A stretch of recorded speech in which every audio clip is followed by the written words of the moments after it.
వెళ్తుంది అంటే రాష్ట్రానికే ప్రమాదం అని ఈ సంఘటన ద్వారా ఆంధ్రప్రదేశ్ రాష్ట్ర రైతులకు నానో యూరియాను బలవంతంగా అంటగట్టొద్దని YSRCP general secretary MVS Nagireddy demand చేశారు. నానో యూరియాపై 5 ఏళ్ల పాటు అధ్యయనం చేసి నివేదిక ఇవ్వాలని కేంద్ర ప్రభుత్వం సూచించిన విషయాన్ని ఆయన గుర్తు చేశారు. సరైన పరిశీలన పూర్తి కాకముందే రైతులను ప్రయోగాలకు గురి చేయడం సరికాదని అన్నారు. రాష్ట్రంలో సాధారణ యూరియా అందుబాటులో లేక రైతులు తీవ్ర ఇబ్బందులు పడుతున్నారని చెప్పారు. రైతులు వ్యాపారుల వద్ద అధిక ధరలకు యూరియా కొనాల్సిన పరిస్థితి ఏర్పడిందని విమర్శించారు.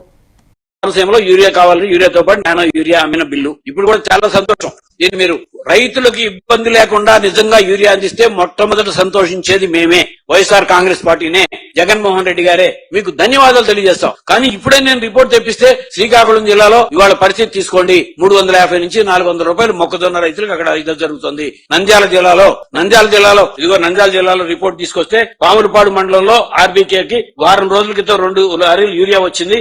ఒక్కో రైతుకి 2 బస్తాలు ఇచ్చారు. అప్పటి నుంచి యూరియా లేదు. అన్ని సాగు జరిగింది. అది టైం అయిపోయిన తర్వాత సాగు జరిగింది. దిగుబడులు ప్రొడక్షన్ అడ్వాన్స్ రిపోర్ట్స్ లో కూడా దిగుబడులు అన్ని కంది దిగుబడి పడిపోతుంది, వేరుశనగ పడిపోయింది. సో ధాన్యం దిగుబడులు కూడా క్లియర్ కట్ గా పడిపోతాయి. సో సెకండ్ అడ్వాన్స్ రిపోర్ట్స్ వచ్చేటప్పటికి ఇవన్నీ దృష్టిలో పెట్టుకుని వైఎస్ ప్రభుత్వంపై తెలుగుదేశం పార్టీ